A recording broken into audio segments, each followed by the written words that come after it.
Media literacy is hard, apparently. It takes critical thinking, paying close attention to the content, being outside of the Twitter hive mind echo chamber. I know, it's not meant for the weak. But if you can surpass these trials and watch The Boys with those problem-solving skills, you would have realized it was always political. And Frenchie was always gay. Like, come on. The Boys is one of these pieces of media, like American Psycho, Oppenheimer, Breaking Bad, and Joker, where I actually do have to question if people really watch the content or if they just see edits on TikTok and decide that's what their personality is going to be for the next year or two. Oh my gosh. He's literally me. And it's not because I don't like these shows and movies. I actually enjoy watching all of them.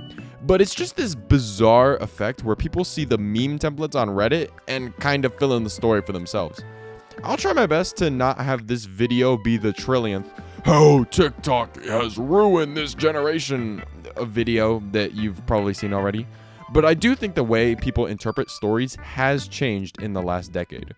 See, this happens sometimes with long-running stories like Star Wars, where people watch it a long time ago, maybe misremember it, and then a new version comes out and somehow people are complaining that it's political now. Because, spoiler alert, not only is every movie about war at least a little political, they were literally called stormtroopers, okay?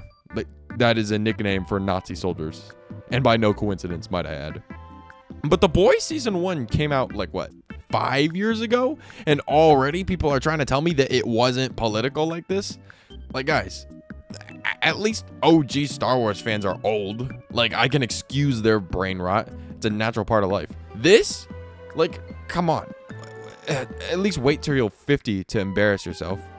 So we gather here today to look at a few takes on The Boys Season 4, shall we? Nicholas Dedrio says, "What the fuck happened to this show, Lamau?" Showing the scene where Firecracker talks to an alt-right movement about supporting Homelander. She steps on a stage at TruthCon and basically spouts a bunch of tinfoil hat conspiracies that are supposed to mock people who do this in real life. And Nicholas here doesn't like that. I wonder why. Now, I could have sworn we had a plot really similar to this in Season 1 when we went to Believe Expo to fight against the movement against soups, where the mastermind of the operation turns out to be a soup with sexual-related blackmail against him, where Homelander is in support of an extremist group. Now, what's different here is, well, it's not like they were being subtle before, but they're being even less subtle about it now. The show's mocking alt-right conspirators.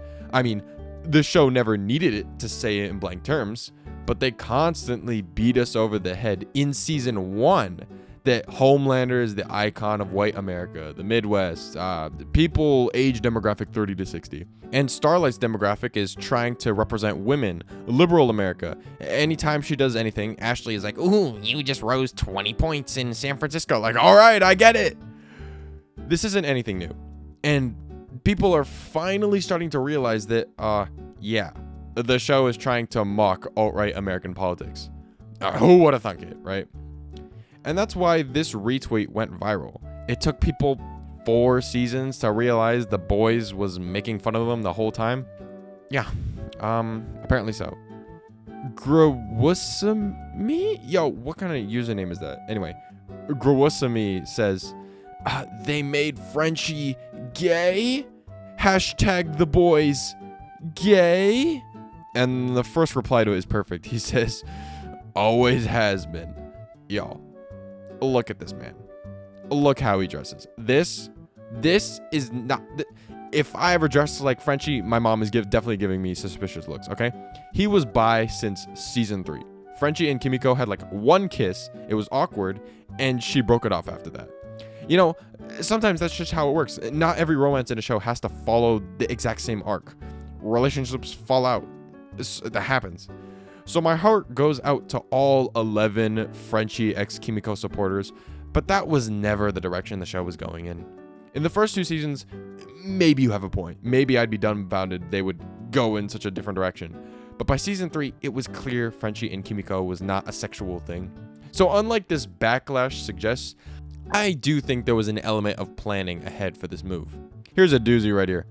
American Alpha, fire username by the way, says, "The boys used to be one of my favorites, pointing out the elite's evil tendencies in the form of superheroes. Now it pivots to say Trump bad, other people good, along with every scene injecting woke nonsense plus new, strong, smart, female black character. What the fuck?"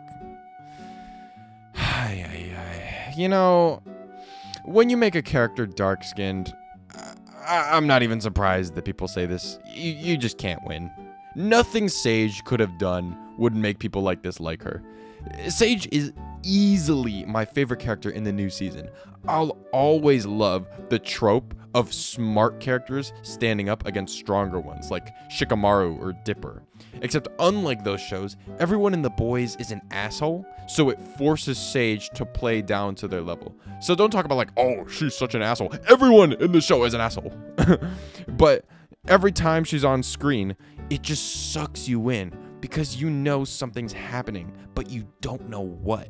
It's the perfect level of suspense, and it's something the show has been lacking in the past because characters could just punch their way out of problems.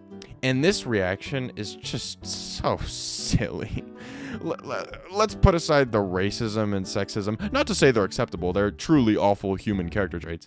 But that's not what I'm talking about here. How do you misremember history like this?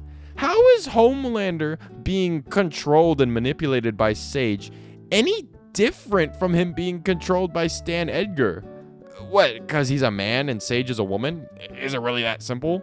Because Stan looks cooler in TikTok edits?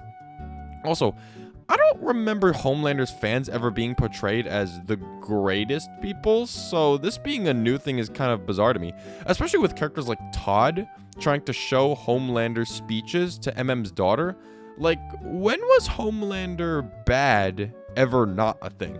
Now, to be completely fair, I did have to do a bit of digging to find takes like this because overall, I see a lot of positivity towards Sage's character, and I appreciate that because she's definitely the driving force of the season so far. And honestly, I could go on and on and on. It really doesn't take a long amount of time to find people complaining about an already political show all of a sudden being political. I would say that the show really doesn't need to be so outright and unsubtle about their messaging, but, you know, apparently I was mistaken.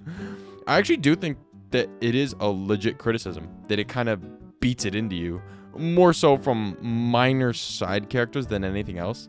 They can kind of make straw men out of random people in the streets out of nowhere, and the writing could use some more realistic background characters. But at the end of the day, it's trying to make you laugh as well, so I can excuse its goofiness. Anyway, thanks for listening. Subscribe, like, bell notification, yada yada. Would appreciate it, and bye.